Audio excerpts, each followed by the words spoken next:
It'll be 1 to go this time by. Coming to the green, buddy, coming to the green. Let's go get him. Go, go, go, go, go, go, go. Get your motor running. Head out on the highway.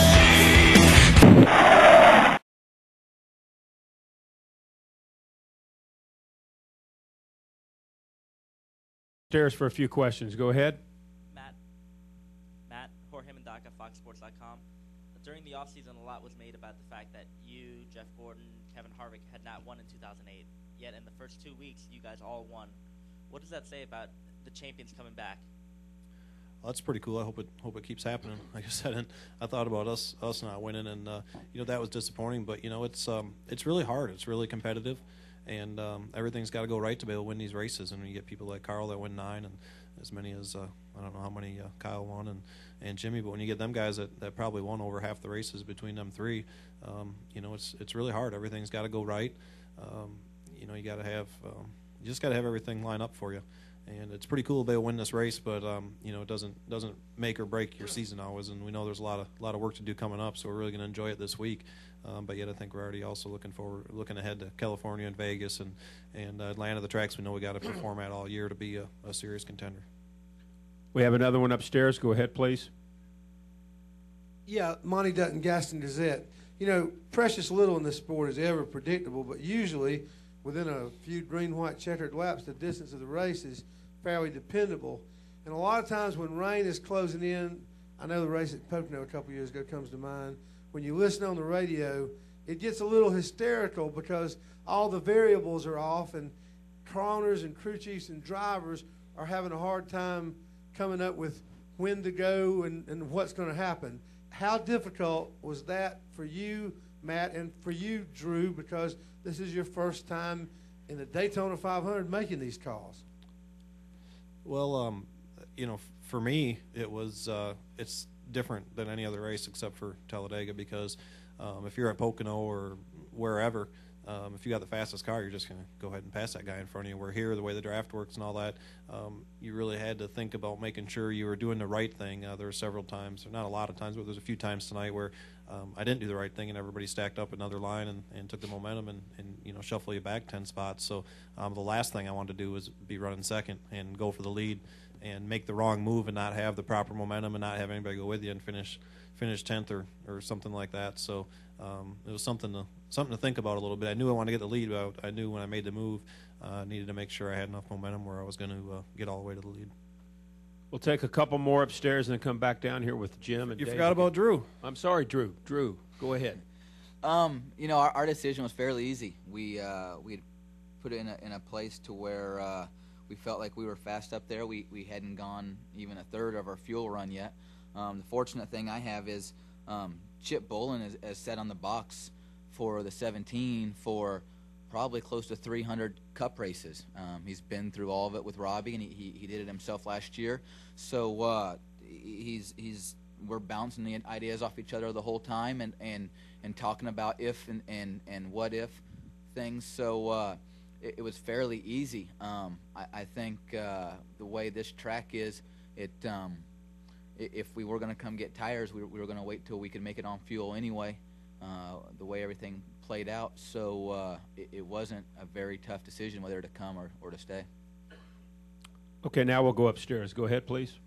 Nate Ryan, USA Today. Matt, about a week ago on Media Day, you were talking about how it's been a depressing offseason for you because you've seen friends lose their jobs, your best friend get laid off. I think it's fair to say that you'd be considered one of the more blue-collar drivers in NASCAR. Is it maybe satisfying for you that you can kind of inject maybe some good news into the blue-collar fan base of NASCAR and what's been a tough winter for obviously those in the working class? Yeah, I mean, I think that everybody's kind of tired of watching the news, the grim news that there's been pretty much all winter. And, if you're a sports fan, whether it's football or racing or whatever it is, when that starts, it kind of gives you something else to think about and something else to do. And it's easy to take stuff for granted when everything's going good all the time. But I thought it was a great race today. The stands were really, really full. I know everybody's been trying to help out to make it not just a more enjoyable experience for the fans and better racing and all that kind of stuff, but also make it more affordable. So it feels really good to get the win, and I'm glad we started the season off on a high note like that. Take one more upstairs. Go ahead. Matt, Michael Vega, Boston Globe.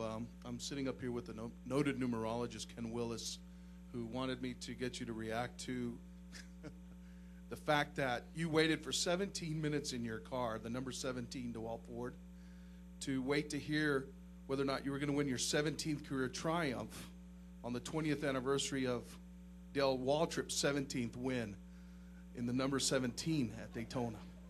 Or just wanted to get your general reaction to that. I'm just pointed out. I'm just glad Ken Willis isn't saying it was boring or anything anything bad about me. So yeah, I'm glad all the numbers lined up for us. I don't know if I believe in all that, but I'm glad that they all lined up. It makes a good storyline, and Drew is known for being the luckiest guy around. So I was happy to have him in the box too. We'll come back downstairs for a couple questions. David, maybe Jim, over here with Dave. Go ahead. Matt, for every winner, there's a guy that the luck goes the other way. Elliott Sadler was in here a while ago, and he was sort of kicking himself for you talk about making wrong moves, and he was trying to block, and seconds after you pass him, it rains. Do you have a little bit of a sort of a pang for Elliott, and also where were you in that wreck, and how did you manage to get out of it? The guy in front of you and the guy behind you both wrecked. Well, in the wreck, I don't know. 18 got wiped out, and I nosed into somebody a little bit, but I actually thought it would have been a split or done some, but it didn't really do any damage. So we were probably more lucky there than anything, to be honest with you. We just kind of shot straight through it, and the seas kind of parted when we came out.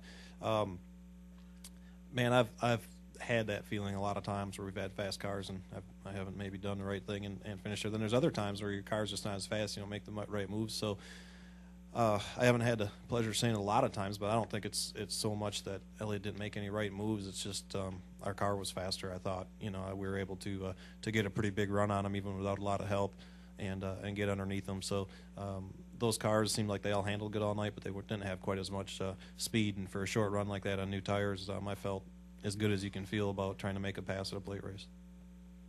Who's got the next question? Jim, did you have one? Jim Utter. Let's go to Jim Utter, then Dave Coleman, and then Jerry Bonkowski. Go ahead.